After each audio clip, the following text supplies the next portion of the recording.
a casa.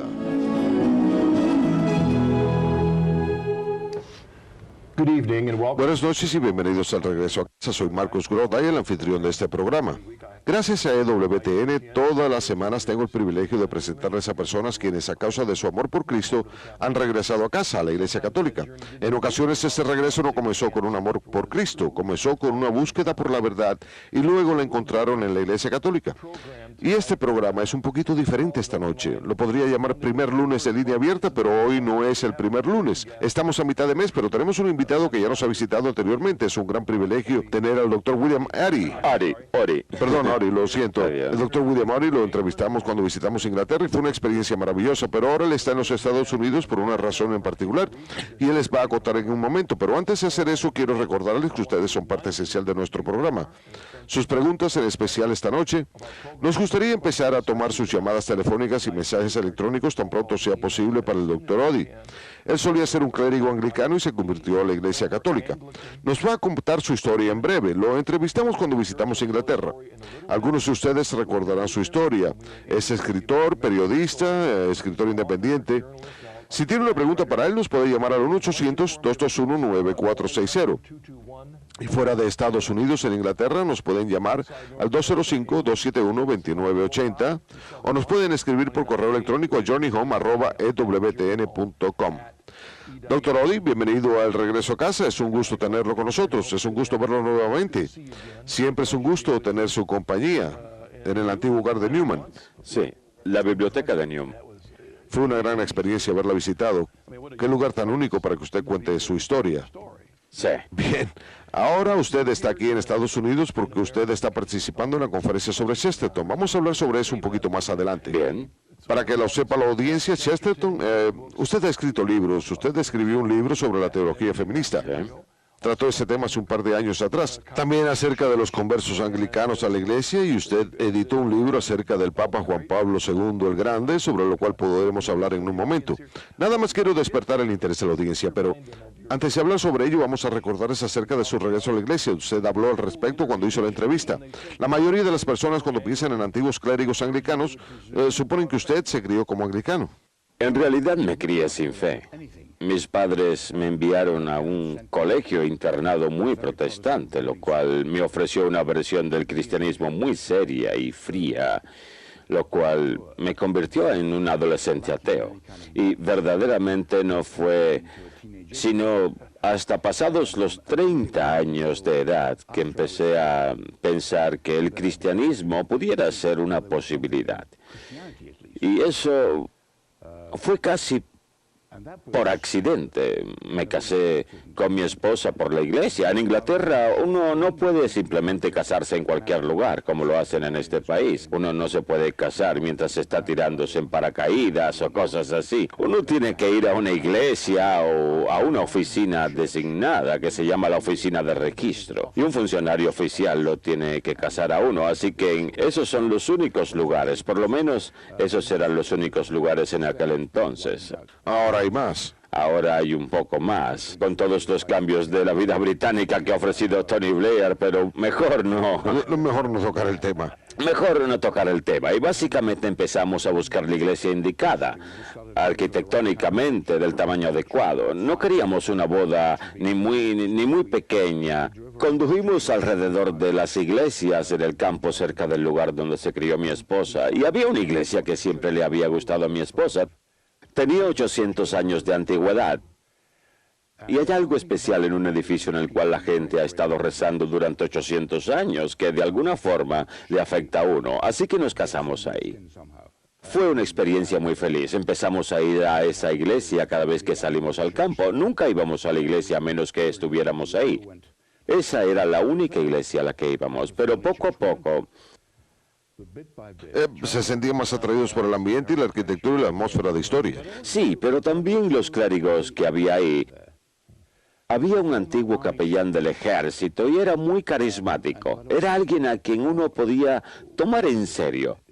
Él era el mejor tipo de clérigo anglicano, alguien muy arraigado en la comunidad local. El problema con una iglesia establecida como lo era aquella, como una iglesia antigua de campo, como lo era esa, era que había perdido sus raíces católicas durante la Reforma.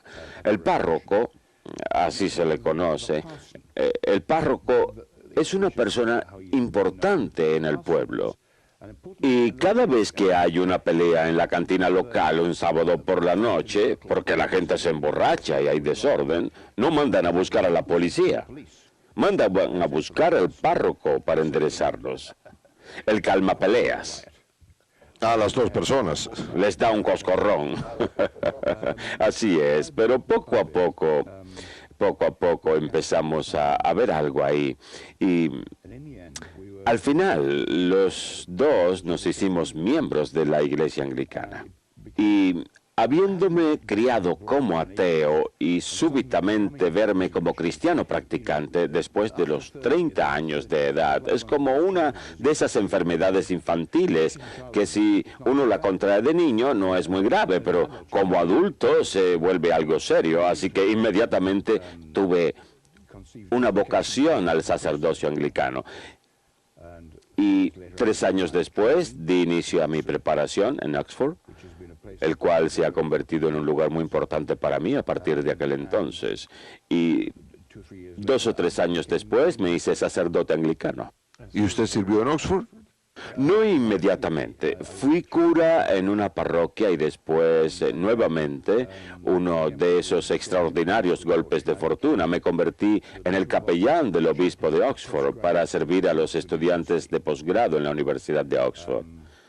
Pasé 5 años muy felices. Fui cura en una de las facultades de la universidad y después de eso, no te puedes imaginar un contraste más grande. Pasé de ese hermoso y antiguo pueblo a una de las parroquias de clase trabajadora más peligrosas en Inglaterra, probablemente. Un lugar que se llama Romford, en Essex, el cual es un lugar bastante peligroso. Mi seguro de automóvil inmediatamente aumentó. ¿Usted ya había pensado sobre la Iglesia Católica durante ese aspecto de su recorrido o fue algo súbito para usted? Bueno, creo que para mí siempre fue claro que la Iglesia Católica era el artículo genuino. De hecho, yo creía, cuando recién me volví anglicano, yo me volví anglicano porque yo creía que me estaba uniendo a la Iglesia antigua del país. Muy pronto conocí sacerdotes anglicanos que me dijeron, bueno, eso es verdad. Pero algo muy fundamental le sucedió. Y tienes que mantener la mirada fija en Roma si quieres estar verdaderamente seguro que no te vas a desviar del camino.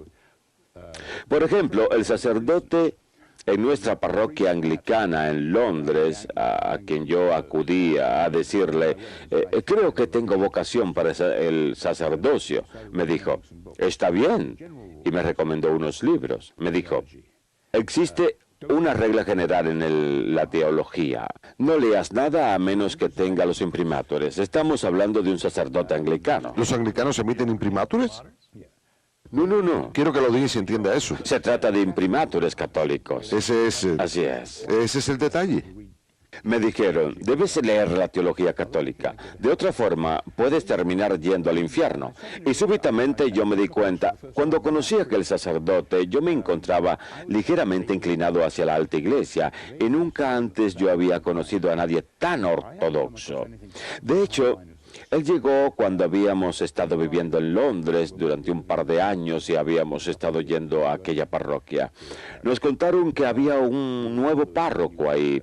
En Londres nosotros íbamos a la iglesia muy raramente. No nos gustaba el tipo de religión que recibíamos ahí. Nos gustaba la religión del campo. Pensábamos que era algo relacionado con el campo, con la iglesia antigua, etc. Así que nosotros pensamos, tenemos que apoyar a este hombre. Y durante su primer domingo él dijo, a partir de mañana vamos a tener misa diaria. Y quiero que por lo menos venga alguien. No quiero ir al altar solo, nunca.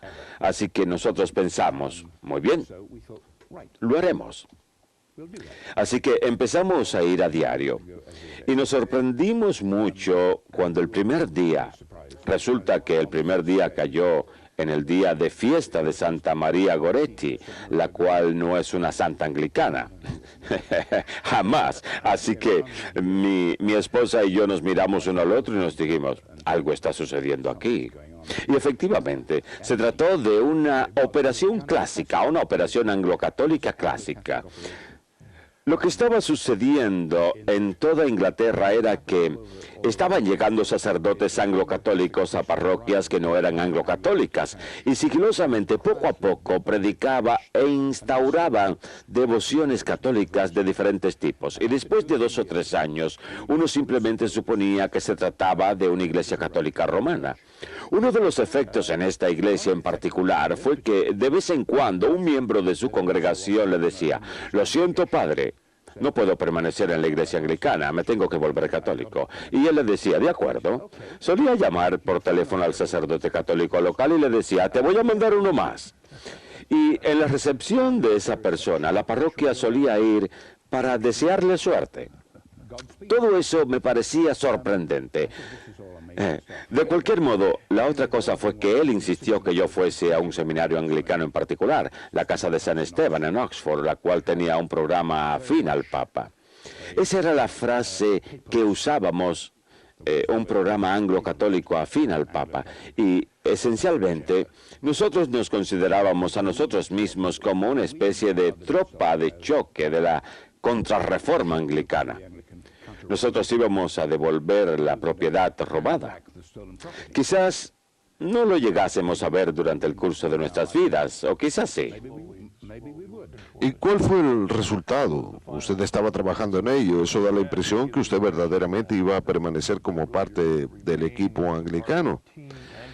Y el equipo anglicano une a muchas personas que opinan de la misma manera. Todos estamos unidos, y por supuesto que lo vemos. Cuando el Papa Juan Pablo II vino a Inglaterra, y fue un éxito muy, pero muy grande, todo el mundo se asombró, porque estamos hablando de un país muy anticatólico.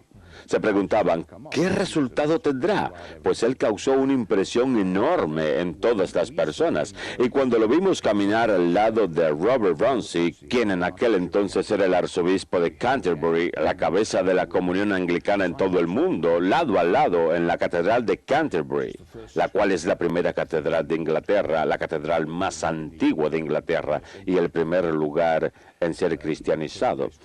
Y los dos se arrodillaron juntos ante el santuario de Santo Tomás Becket. Todos nos dijimos unos a otros, es posible que suceda durante el curso de nuestras vidas. Nos estamos acercando. Puede que todos nuestros esfuerzos den fruto mucho antes de lo que pensamos. Entonces, súbitamente, verdaderamente empezó a cobrar fuerza el movimiento para la ordenación de las mujeres.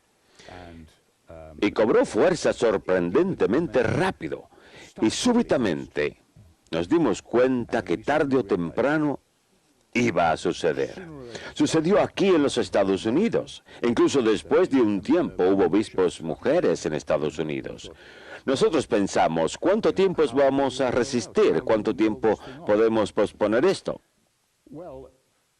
Bien, el verdadero asunto era que la decisión tenía que ser tomada por un cuerpo llamado el Sínodo General de la Iglesia Anglicana, y nuestros esfuerzos eran ponerle alto a esto en el Sínodo General. Y súbitamente se me ocurrió que todos nosotros habíamos aceptado un escenario en el cual el Sínodo General, de hecho, tenía la decisión, que nosotros no teníamos, como habíamos supuesto, y la Iglesia Anglicana siempre alegó tener. El ministerio tripartita de obispos, sacerdotes y diáconos de la Iglesia Universal que había heredado de su pasado católico.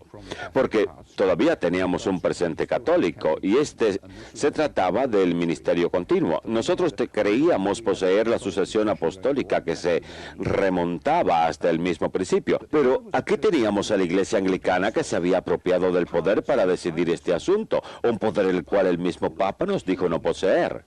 El Papa nos había dicho que él no tenía ninguna autoridad para ordenar mujeres, y nosotros estábamos diciendo que nosotros teníamos autoridad. A mí me me pareció que la iglesia anglicana se estaba definiendo a sí misma de una manera que yo nunca antes había escuchado. Y el asunto era que todos nosotros los anglocatólicos que estábamos luchando en contra de ello, o un gran número, habíamos aceptado ese escenario. Bien, ahora, por supuesto, muchos de ellos no lo hicieron. Y cuando mujeres fueron ordenadas, ellos se marcharon en gran número, y muchos de ellos se volvieron católicos y sacerdotes católicos. Pero yo me marché antes de que se tomara la decisión, porque yo creía que se habían quedado sin autoridad por completo. Creía que cualquier noción de la iglesia anglicana, que la noción de que la iglesia tenía tres ramas, la romana, la griega y la anglicana, que todo eso era pamplinas, que si le cortábamos una rama a un árbol, dejaba de crecer. Las hojas se marchitaban y eso es lo que había sucedido. Eso verdaderamente suena muy similar al pensamiento del obispo Graham Leonard. Sí. De muchas formas, lo que pienso es que hubo muchos de ustedes que estaban muy conscientes, no solamente del asunto de la ordenación de las mujeres, sino acerca de quién tenía la autoridad. Sí. ¿Quién lo decidía? En realidad, ese era el asunto. Al final se trataba de la cuestión de la autoridad. Sí.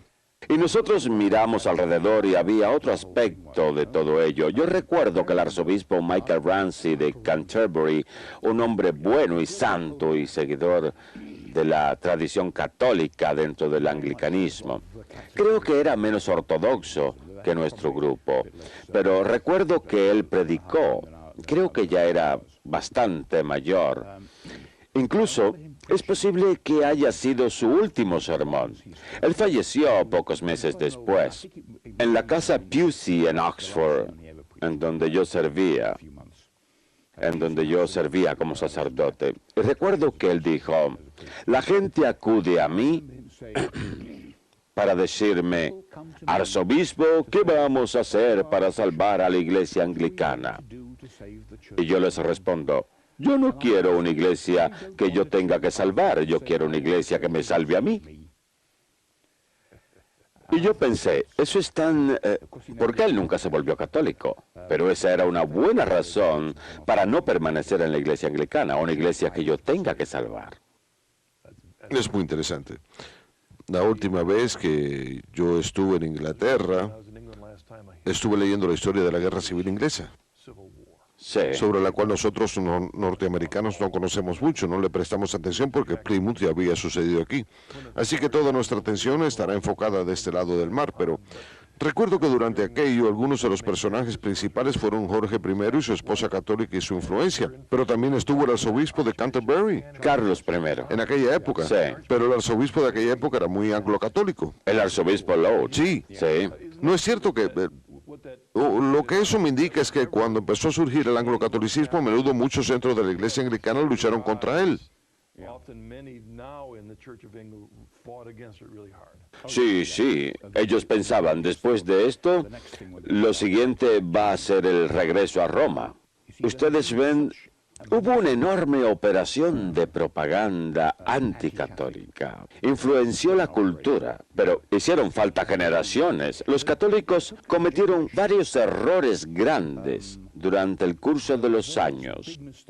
Un gran error fue cuando el Papa excomulgó a la reina y dijo que los católicos no tenían que obedecerla.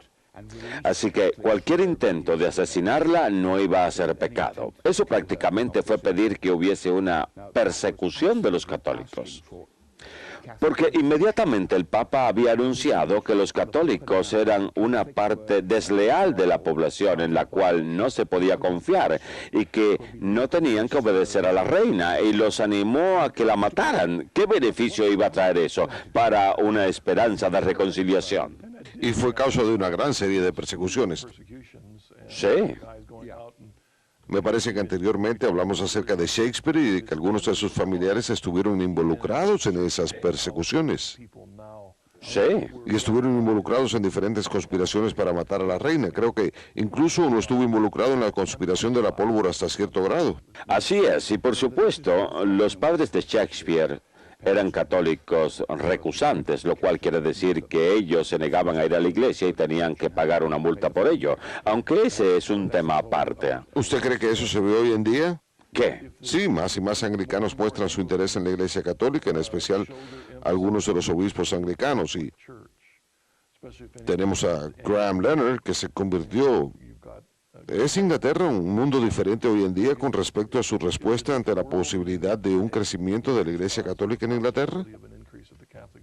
Oh, sí, sí, en parte por varias razones. Ahora se les considera inofensivos a los católicos, lo cual no es necesariamente algo tan bueno. Yo creo que a los católicos se les debería considerar como algo peligrosos, como los peores subversivos dentro de la cultura secular. No es un buen comentario si es que no somos considerados así. Efectivamente no lo es, y creo que bajo el cardenal Basil Hume, la religión católica se volvió respetable. En general, se considera que fue un gran logro suyo. La reina llamó mi cardenal al cardenal Hume. Bien, ahora muchos de nosotros pensamos, nos encanta la reina. Y de hecho todos los católicos hoy en día son 100% absolutamente leales, pero...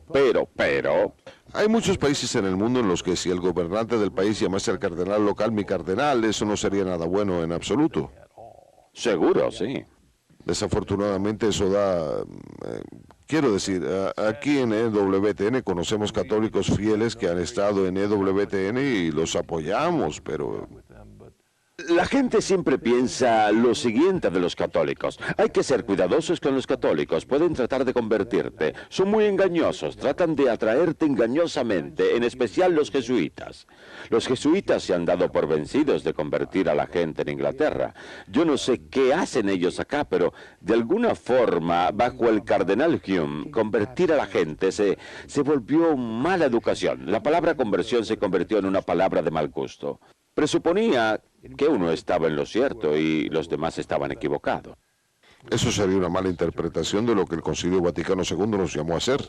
100% equivocado. Todos los documentos lo dicen. La verdad completa únicamente puede subsistir dentro de la Iglesia Católica, pero otros tienen parte de ella. Tenemos que prestar atención a eso. Ellos tienen parte de la verdad. Nada más tenemos que comunicar esa verdad completa. Tenemos un mensaje electrónico, tenemos varios. Leamos este. Nos escribe Silvia desde Luisiana. Queridos Marcos y Dr. Odi, he visitado Inglaterra y he leído muchos fragmentos de Enrique VIII y de la forma en la que él desafió al Santo Padre, rompió con Roma y se nombró a sí mismo cabeza de la Iglesia en Inglaterra, y así formó la Iglesia Anglicana.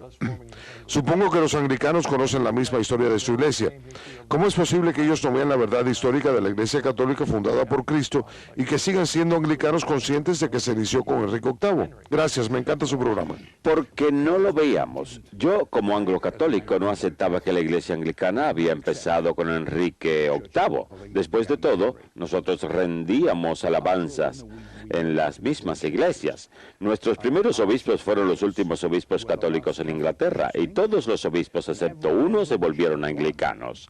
La Iglesia de Inglaterra puso mucho énfasis en la continuidad con la Iglesia medieval, y podemos observar la continuidad. Rendíamos alabanza dentro de ella. Nosotros rendíamos alabanza dentro de aquellos gloriosos edificios católicos, y la espiritualidad de aquellos edificios todavía seguía presente. Si me lo permiten, nosotros éramos sus herederos. Así que el asunto era que se trataba de una versión de historia que nosotros no aceptábamos. Ustedes lo enfocaban diferente. No se trataba meramente de un enfoque. Aquellos de nosotros que queríamos regresar a la Iglesia Anglicana bajo la obediencia católica, y yo era uno de ellos, y éramos muchos. Nosotros simplemente creíamos que aquellos a quienes Dios ha unido, ningún hombre puede separar. Nosotros no reconocíamos la Reforma. Nos considerábamos a nosotros mismos, como dije anteriormente, como las tropas de choque de la contrarreforma anglicana. Para eso era que nosotros estábamos ahí. Pero dentro de su punto de vista en aquel entonces, durante su tiempo como anglicano, Sí, ¿ustedes se consideraban como la continuidad de la iglesia antigua? sí. Pero no obstante hubo una separación con el líder de esa iglesia. La hubo, pero En aquel entonces, ¿cuál era el entendimiento que usted tenía? lo había de parte de aquellos encargados de aquella institución. Eso no alteraba mi punto de vista de que yo era un verdadero sacerdote. Y yo me consideraba a mí mismo sacerdote católico. Puede que a ustedes les parezca curioso, pero nosotros verdaderamente creíamos eso. Y yo aceptaba la autoridad del Papa. Y yo crié a mis hijos de esa forma. Yo envié a mis hijos a escuelas católicas. Y recuerdo que cuando llevé a mi hija mayor para que la entrevistara a la directora de la escuela católica local, que de hecho era la madre superiora en el convento. Y por supuesto yo le dije a ella, yo quiero que ella reciba exactamente la misma educación religiosa que los niños católicos. Me contestó, no sé. Por ejemplo, querida, ella le estaba hablando a mi hija, Victoria. Por supuesto que hay una o dos cosas distintas. Por ejemplo, ¿quién es la cabeza de la iglesia anglicana? Pensando que le iba a contestar que la reina, pero mi hija contestó, el Papa, por supuesto. La directora dijo, Dios bendiga a esta niña. Me parece maravilloso. Tenemos una llamada, nos llama Robert de Seacas. Hola Robert, ¿cuál es su pregunta? Buenas noches, Marcus, y buenas noches, doctor Odie. He estado interesado en conocer la postura de la Iglesia Anglicana sobre la Sagrada Eucaristía, en especial en relación a nuestra enseñanza con respecto al cuerpo, sangre, alma y divinidad y la transubstanciación. Gracias, Robert. Bueno, el problema es que es imposible averiguar la postura oficial de la Iglesia Anglicana sobre cualquier tema. La Iglesia Anglicana, el anglicanismo, es una especie de parque de diversiones. Uno elige a cuál juego uno se quiere subir. Hay muchos anglicanos que creen que el pan y el vino en la Eucaristía son solamente pan y vino y nada más. Y el pan que queda no es el tipo de hostia a la cual estamos acostumbrados. Ellos solían utilizar una hogaza de pan común y corriente. ¿La cortaban en pedazos? Simplemente la cortaban en pedazos pequeños y lo que sobraba al final lo tiraban para que lo comieran los pájaros.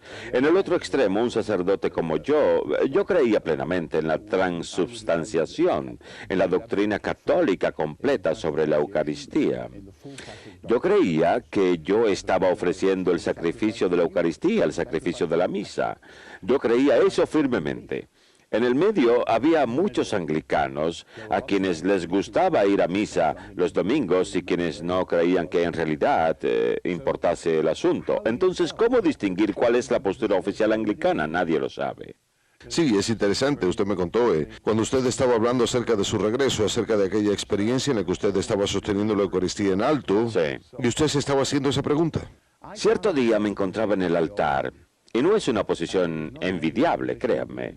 Ya les he contado lo que yo creía. Me encontraba yo de pie ahí, elevando la hostia. Y miré la hostia y sentí frío en el corazón y pensé, ¿qué tal si el Papa estaba en lo cierto acerca de esto?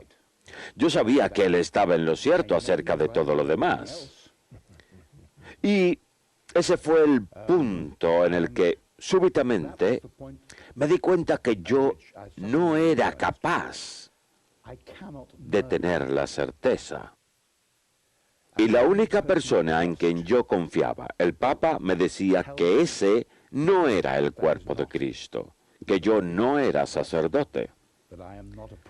¿Cómo yo podía confiar en él en todo lo demás y no sobre ese tema? Es un argumento muy importante porque tenemos todo eso dentro de una denominación. Tenemos todos estos puntos de vista. Pero no se trata de nosotros, no se trata de uno mismo como pastor. Así es. ¿Quién decide de qué se trata? No, el asunto es que dentro de una iglesia anglicana, dentro de la iglesia anglicana, de la iglesia episcopal, el clérigo de la parroquia es el Papa.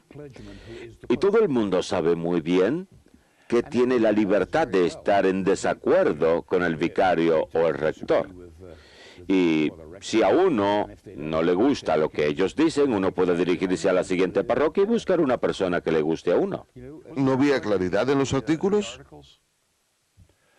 Sí, pero había diferentes maneras de explicar los artículos. John Henry Newman, de entre todas las personas, escribió un artículo, o más bien tracto. Fue en el tracto 90, por eso tenemos el nombre de los tractarianos, por estos tractos, los cuales fueron diseñados para volver a catolizar el anglicanismo. El tracto 90 era para demostrar que uno puede leer los 39 artículos dentro de un sentido católico. Lo cual lo metió en problemas. Lo cual lo metió en problemas. Así es. Se metió en grandes problemas. Sí, sí. Y prácticamente fue lo único que escribió, lo cual es bastante tonto. Y por supuesto, él lo admitió más adelante. Pero él se dio cuenta que si él quería quedarse dentro de la iglesia anglicana, de alguna forma tenía que probarlo. De alguna forma tenía que demostrarlo. De forma contraria, el resto de los demás tractos simplemente no iban a tener ningún tipo de autoridad. Al haber seguido sus pasos en Oxford, ¿eso tuvo una influencia en usted de forma personal? ¿Newman? Newman. Creo que Newman probablemente ha tenido una gran influencia en casi todos los sacerdotes anglicanos que se han vuelto católicos. Porque él, carne de nuestra carne. Y después de todo, sus escritos fueron parte de nuestra tradición. Sus escritos precatólicos, sus escritos tractarianos, son parte de nuestra tradición teológica completa. Así que él fue parte de nosotros.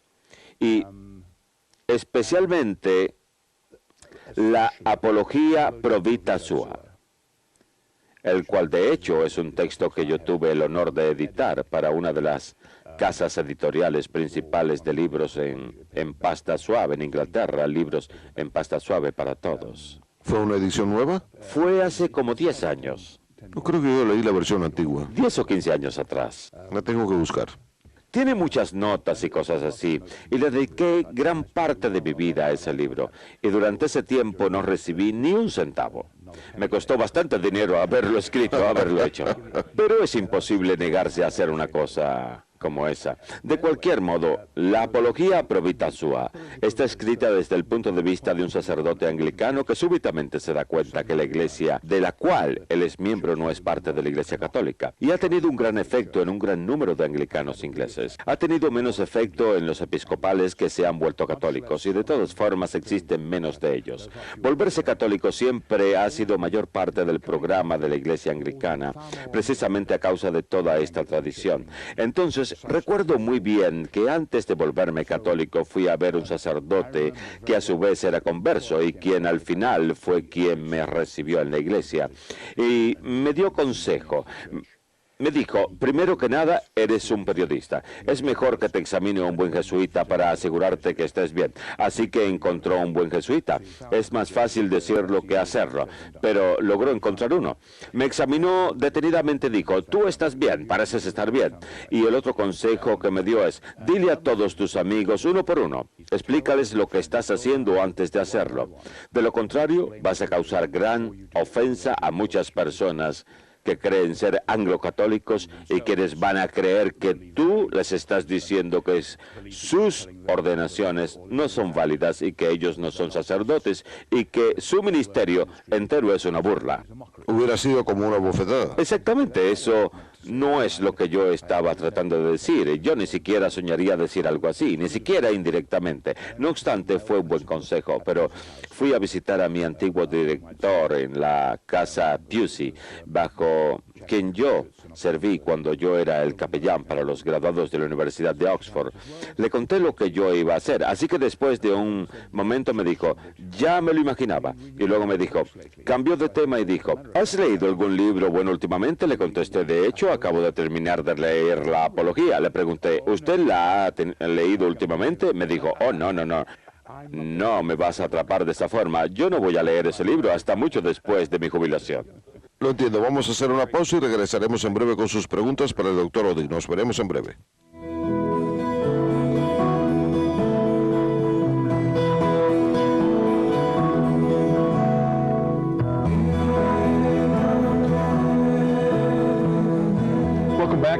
Bienvenidos nuevamente al regreso a casa. Esta noche nuestro invitado es el doctor William Oddy. Tenemos un par de llamadas y mensajes electrónicos. Antes de pasar a ellos, quiero asegurarme de haber mencionado su libro. Usted acaba de mencionar que editó la Apología pro vita sua. Sí, quiero asegurarme de mencionarlo porque yo también quiero una copia. Durante la pausa mencioné que cuando yo lo leí yo todavía era protestante y me encontraba de regreso a casa y me entusiasmó, pero en el libro no había traducción de las frases en latín. Así es. Las cuales a menudo eran el punto clave de un capítulo entero. Porque en aquellos tiempos la expectativa era que cualquier hombre educado supiese latín. En aquel entonces. En aquel entonces, sí. Pero usted ha corregido eso en la versión nueva y ha añadido las traducciones, lo cual es maravilloso. Sí, yo simplemente, bueno, sí, era necesario. Pero también quería asegurarme de mencionar 2 libros más. Uno de ellos está disponible en el catálogo religioso y se trata de un libro sobre Juan Pablo II. Sí, es un libro que fue preparado para el 25º aniversario del papado de Juan Pablo. Y tuvo su origen en una conferencia que fue llevada a cabo en Oxford, en la cual yo fui el orador principal sobre el ministerio del Papa. El título de mi discurso fue Juan Pablo el Grande. Y en aquellos días la gente no usaba mucho esa frase. Era relativamente nuevo. Fue tiempo atrás, fue como el 2000 o 2001. Cuando me convertí en editor del Heraldo Católico, el cual es probablemente el periódico católico más influyente de Inglaterra, es un periódico semanal, yo pensaba que yo iba a tener 1 o 2 pequeñas campañas. Una de ellas era para esa frase, para que esa expresión, la descripción del Papa Juan Pablo el Grande, fuese utilizada en general, así que cada vez me era posible, yo trataba de incluirlo en la columna editorial. Y cuando me puse a escribir ese discurso, yo pensé, sería bueno hacer que algunos de los demás contribuyentes de esa conferencia platiquen con el resto de las personas sobre los varios aspectos del ministerio del Papa. Pero, primero que nada, yo quería presentar el paralelo con los otros 2 papas que han sido llamados Magno. Y son paralelos muy cercanos, creo yo, de muchas formas. Creo que esto es algo serio y creo que cuando sea canonizado, y yo creo que eso ha de suceder y espero que sea declarado oficialmente, pero si lo comparamos, digamos, con Gregorio Magno, el Papa Gregorio Magno no simplemente restableció la autoridad del obispo de Roma sobre la Iglesia en temas de doctrina, lo cual el fallecido Papa hizo. Él también, los 3 tuvieron una gran influencia geopolítica. En el caso del Papa Gregorio, Atila, el I, se estaba dirigiendo hacia el sur en Italia. El Papa Gregorio viajó al norte para encontrarse con él y lo persuadió de que no valdría la pena que él siguiese yendo hacia el sur y que no se acercase más. Existe toda clase de argumentos sobre la forma en que lo logró, pero lo que es seguro es que después de esa reunión, Atila se fue al norte. Yo creo que el paralelo se encuentra en una carta que el fallecido Santo Padre escribió a Brezhnev, quien había mandado al Ejército Rojo a la frontera con Polonia. Has de recordar aquellos extraordinarios días cuando el Papa fue a Polonia. Y galvanizó al país y completamente volvió a despertar la cultura católica de ese país y esencialmente lo volvió ingobernable. Y Brezhnev pensó, al igual que Khrushchev, antes que él, que había llegado la hora de enderezar a Polonia, al igual que habían enderezado a Hungría y Checoslovaquia también, utilizando el Ejército Rojo. Y el Papa le escribió una carta señalándole que Polonia no era como Checoslovaquia.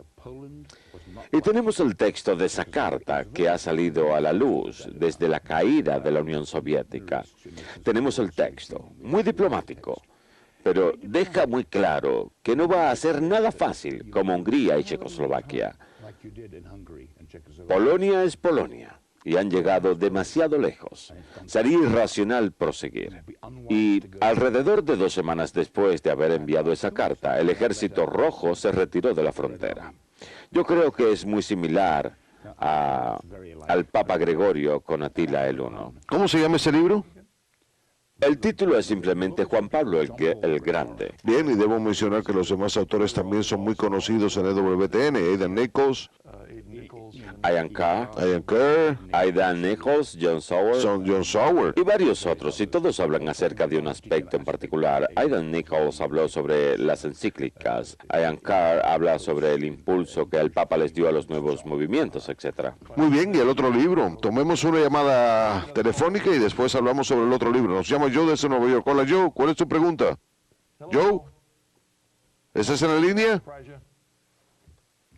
Bueno, hablaremos con él en un momento. La otra razón por la cual usted está en Estados Unidos es este momento, es porque usted va a ir a una conferencia de Chesterton, porque usted ha escrito un libro sobre Chesterton. Así es. ¿Y cuál es el título? El título es Chesterton y el romance de la ortodoxia, el cual es el título de uno de los capítulos en su libro Ortodoxia, el cual él publicó en 1908. Es el centenario de la publicación de aquel libro tan importante, y esta conferencia se trató acerca de este libro.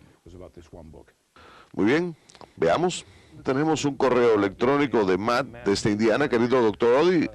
¿Ha aumentado el número de anglicanos que vienen a la Iglesia Católica? Gracias. Creo que es inevitable, sí. Ciertamente en la iglesia anglicana lo que tenemos ahora es un tipo de iglesia dentro de la iglesia. Incluso se ha definido a sí misma. Se ha puesto un nombre propio. Aquellos opuestos a la ordenación de las mujeres se llaman a sí mismos progresistas de la fe. Y simplemente se han declarado a sí mismos excluidos de la comunión con cualquier obispo anglicano que ordene mujeres, con todas las mujeres a quienes ellos hayan ordenado y con cualquier otro sacerdote que haya sido ordenado por esos obispos. Y les han sido concedidos sus propios obispos. Esa fue una forma de evitar que se marchen por completo, quienes ordenan a todos sus sacerdotes. Así que ya casi existe un grupo separatista. Yo creo que en el momento en que ordenen mujeres como obispos de la iglesia anglicana, ese va a ser un momento decisivo. Y lo que ellos quieren hacer es separarse en bloque. Y yo sé que están dialogando con Roma, y creo conocer algo de lo que están diciendo, pero mejor no quiero mencionar lo que están diciendo. Pero, por ejemplo, yo sé que el plan general es regularizar sus órdenes, volver a ser ordenados. Se encuentran en conversaciones con la Iglesia Católica Polaca en este país, la cual es una iglesia separatista también. Pero creo que la frase oficial es que se encuentra rumbo a la convergencia con Roma. Así que van a recibir órdenes católicas. Después de eso van a declarar que la fe de ellos es la del catecismo de la Iglesia Católica. Luego van a dirigirse a Roma y decir, aquí estamos, ¿qué van a hacer con nosotros? Muy bien. Y usted mencionó la ordenación de las mujeres, pero existen todos esos otros temas con los cuales todos estamos familiarizados gracias a los medios de comunicación. Es una escalada. Lleva tiempo sucediendo. Ya ha estado ocurriendo. ¿Cómo van a detenerlo? No es solo eso, también tenemos sacerdotes homosexuales. Sí. De hecho, tenemos obispos homosexuales que han sido ordenados como tales. En otras palabras, no se trata de sacerdotes que tengan inclinaciones homosexuales, pero que creen en la autoridad de las escrituras de la iglesia a la cual pertenezcan.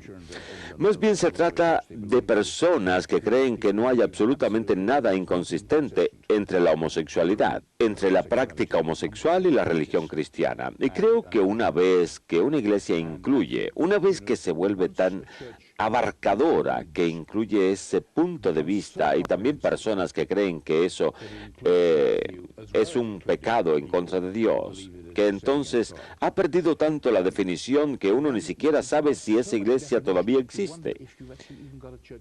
¿Qué clase de organización es esta? Es difícil. Y por supuesto el anglicanismo nunca ha sido definido. Como dije anteriormente, tenemos por lo menos 3 diferentes tipos de anglicanismo. Pero ahora, con el colapso total de todo tipo de teología moral, verdaderamente estamos en problemas. Y básicamente el tema subyacente es que Dios dice lo que yo quiero que Dios diga. Así, sí, así es. En realidad de eso se trata. Dios dice lo que yo quiero que Dios diga. Uno se atribuye el papel de Dios. Tenemos una religión en la que uno es Dios. Pero esta es una de las cosas fundamentales, es uno de los principios teológicos fundamentales del protestantismo liberal, que Dios es una proyección que nosotros hemos creado a partir de nosotros mismos. Y una vez que llegamos a ese punto, nosotros somos dioses. Hemos asumido el papel de Dios. Creo que tenemos a Joe en la línea. Hola, Joe, desde Nueva York. Hola Marcus, hace un rato se me cortó la llamada. Le quiero preguntar algo a su invitado. ¿La Santísima Virgen o alguno de los santos lo influenciaron para convertirse? Perdón, ¿quién? La Santísima Virgen María o alguno de los santos. Gracias, yo. Sí, yo creo que los anglicanos católicos tienen gran reverencia hacia la Santísima Virgen. Recuerdo nuestra parroquia en Londres, la cual es una parroquia de clase trabajadora. Recuerdo que a la Santísima Virgen siempre le llamaban mamá. Recuerdo que solían arrodillarse muy devotamente frente al tabernáculo, el cual le llamaban Señor. La intención no era que estos títulos fueran irreverentes. El Día de la Madre deberían haber visto la cantidad de flores frente a la estatua de la Santísima Virgen. Tenían una reverencia muy inspiradora y muy bonita hacia la Virgen. Muy bien, nos escribe Michael desde San Agustín, Florida. Estimado doctor Oddy, me pregunto en qué momento usted descubrió a los primeros padres de la iglesia y qué papel tuvieron ellos en su regreso. La iglesia anglicana siempre aceptó a los primeros padres de la iglesia. Ellos siempre han sido parte de la tradición anglicana, incluso anglicanos que no se consideran a sí mismos particularmente católicos. Básicamente, nosotros creemos lo mismo que creía la iglesia no dividida. Lo que no aceptábamos era cualquier cosa que hubiese pasado después de la Reforma. Habiendo dejado eso en claro, esa es una de las cosas que logró el mismo Newman. Los padres prácticamente desaparecieron de la vista en los siglos XVI, XVII y XVIII.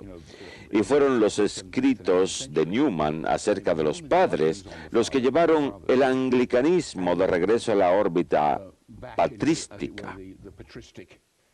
Y creo que hasta hoy en día hay eruditos patrísticos en la iglesia anglicana de corriente principal. Creo que fue Newman en sus escritos, tal vez fue cuando escribió su libro sobre la herejía ariana, cuando él llegó a la conclusión personal de que cada vez que estudiaba las herejías, tenía que admitir que él siempre solía tener que darle la razón al hereje. Sí. No estamos hablando... Como anglicano. Como anglicano. Como anglicano, sí. Eso era su problema. Sí, sí. Tratar de encontrar un camino por el medio, pero sin embargo él solía apoyar la postura del hereje. Creo que la manera que lo expresó fue, me miré a mí mismo en el espejo y vi un monofisita. Así es, muy bien. Muy bien, nos llama Ann desde California. Hola Ann, ¿cuál es tu pregunta? Sí, buenas noches, Marcus. Mi pregunta es la siguiente. C.S. Lewis admiró mucho y fue influenciado por G.K. Chesterton. Sí. Y yo me preguntaba, ¿usted sabe si alguna vez consideró convertirse al catolicismo al igual que Chesterton? Gracias. Gracias, Ann. Yo creo que no, pero creo que él creía muchas cosas católicas. Él escribió un ensayo muy bueno acerca de por qué las mujeres nunca deberían ser ordenadas como sacerdotes en la iglesia anglicana, por ejemplo. Y él iba a confesarse todas las semanas, lo cual muchos católicos no hacen. No es un hábito anglicano. No. Bueno, nosotros lo hacíamos. Los anglocatólicos lo hacíamos. Cierto. Pero él en realidad no se consideraba a sí mismo anglocatólico. De hecho, tengo una historia acerca del catolicismo de C.S. Lewis. Y si él hubiese sido católico, su antiguo secretario, Walter Hooper, quien es amigo mío, me contó que él consideraba que C.S. Lewis se había hecho católico póstumamente. Le pregunté, ¿por qué dices eso, Walter? Me dijo, porque cuando yo era anglicano, yo siempre hacía arreglos para que se celebrase una misa de requiem en el aniversario de su muerte. Pero cuando me volví católico, yo moví la misa de requiem a la iglesia católica, en donde, de hecho, los dos íbamos. Así que supongo que ese es el punto en el cual él se volvió católico y yo fui su padrino.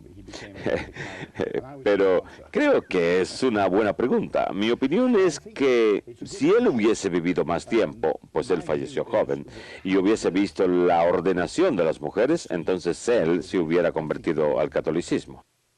Sí, todas las demás cosas. Sí, Todas las demás cosas que usted y el obispo Leonard vieron eran temas de autoridad. así es. Si C.S. Lewis hubiera visto todo eso, yo soy de la misma opinión, creo que hubiera seguido su trayectoria, porque cuando él escribía sus libros, él no simplemente expresaba sus opiniones, él expresaba lo que él creía que era la verdad auténtica. Y lo interesante sobre él es que el libro de Chesterton que lo influenció más no fue La Ortodoxia, el cual Chesterton escribió cuando era anglicano, fue El hombre duradero, cual es uno de los primeros libros que escribió como católico. Escuchemos la siguiente llamada. Luz desde Texas. Hola, Luz, ¿cuál es su pregunta? Gracias, doctor Oddy, por su ejemplo. Nosotros estuvimos con usted en Fort Worth en 1989 con Graham Leonard. Y ustedes regresaron a Inglaterra y se volvieron católicos romanos. Y mi esposo y yo deambulamos por el desierto durante 10 años. Encontramos a la iglesia de Nuestra Señora de Walsingham. Y ha sido una gran bendición. Tenemos la iglesia católica romana de uso anglicano y ¿Dónde es? solo quería agradecerles. Muchas gracias. Me preguntaba yo cuál parroquia era esa, la de uso anglicano. A Nuestra Señora de Walsingham, Muy bien. ¿Y dónde queda? en Houston. En Houston. Ah, muy bien, sí. Recuerdo muy bien esa conferencia en Fort Worth. Tuvo lugar en una iglesia bautista, porque era el único lugar lo suficientemente grande.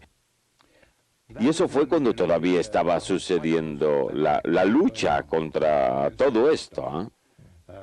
Usted todavía era anglicano en aquel entonces. Yo todavía era anglicano, pero yo vine para esa conferencia porque pensábamos que era muy importante y yo fui uno de los oradores. Efectivamente, el obispo Leonard estuvo presente y también muchas otras personas estuvieron presentes. Fue una gran época de esperanza. Pensábamos que estábamos logrando progreso, pero todo se vino abajo. El uso anglicano que ella menciona, ¿hasta qué grado eso ha ocurrido en Inglaterra? Eso no ha ocurrido en Inglaterra en absoluto. ¿De veras? Yo tenía mucha esperanza de que fuera a establecerse, porque en Inglaterra tuvieron la oportunidad de hacerlo. En realidad nunca creció en los Estados Unidos. Me parece que 20 parroquias o algo así, en comparación a cuántas pudieran tener. Pero creo que en Inglaterra siempre tuvieron una posibilidad mayor, porque volverse católico siempre ha sido una mayor parte del programa anglicano en Inglaterra que aquí, entre los episcopales. Y creo que muchas parroquias pudieron haberse unido. 2 de ellas lo hicieron, únicamente 2. Y yo escribí acerca de estas 2 parroquias en un libro que escribí titulado La opción romana, acerca de todo esto. El libro salió un día martes. Ahí yo describí todo lo que sucedió. El día jueves fue condenado por los obispos católicos y esas 2 parroquias fueron cerradas el día sábado. ¿En serio? Eso es... Entonces, lo que usted discute en ese libro, se trataba de la frustración que sentían, así como lo mencionó usted anteriormente al programa, alrededor de 900 sacerdotes anglicanos, ¿no es así? Se marcharon de la iglesia anglicana. Y... Y no todos se hicieron sacerdotes, solamente alrededor de 300 o 400. Bien, pero la parte que usted vio, la desilusión más grande fue que hubo muy poco aliento para aquellos sacerdotes anglicanos a que alentaran a su congregación. Ellos querían venir a la iglesia junto con su pueblo, ¿lo ves? Sí. Y hubiera sido una forma maravillosa de movilizarlos. Hubiera sido como un bote salvavidas. Esas parroquias no hubieran... La gente suele mudarse a diferentes partes del país. Eso hubiera sido una forma de lograr atraerlos. Hubiera sido un comportamiento pastoral apropiado, pero muchos de los obispos católicos pensaron, no queremos demasiados de estos anglicanos anticuados de la época anterior al Vaticano II. Así los consideraban ellos, y básicamente creo muchos de ellos pensaban demasiado en el Papa. Uno no quiere hacer olas demasiado grandes cuando uno vive en una isla, ¿no? No. ¿Y qué tal ahora, 10 años después? ¿Usted piensa que considerando cuántas cosas han cambiado en la iglesia anglicana, que usted va a ver grupos y que la jerarquía va a ser un poco más tolerante con esto? Bueno, no, la jerarquía no lo será, pero creo que, creo que esta vez el pueblo no va a hablar con la jerarquía, sino más bien directamente con Roma. Bien.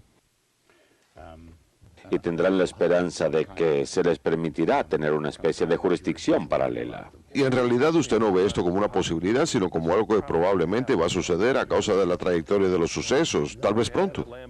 Después de todo, una vez que la Iglesia aceptó tener mujeres sacerdotes, ¿acaso no tiene sentido permitirles ser obispos? Sí. Lo cual es lo que ellos decidieron, y lo cual es teológicamente descabellado, pero por supuesto todo tiene que ver con la política. Ellos tienen la esperanza que después de haber hecho eso, ellos van a poder mantener de su lado a esas personas. Y por el momento presente así es, con todo tipo de concesiones, como por ejemplo, concederle sus propios obispos, etc. Pero una vez que una mujer es obispo, en especial una vez que se convierte en obispo diocesana, es algo completamente distinto. Yo creo que muchos han de marcharse. Y esa decisión se encuentra cerca cuando se vuelven a reunir durante este año o el próximo. Doctor Oddi, gracias por habernos acompañado nuevamente en el regreso a casa. Es un gusto haberlo tenido con nosotros. El gusto ha sido mío. Y gracias por sus libros y gracias a ustedes por habernos acompañado en esta edición del Regreso a Casa. Que Dios os bendiga. Nos veremos nuevamente la semana próxima.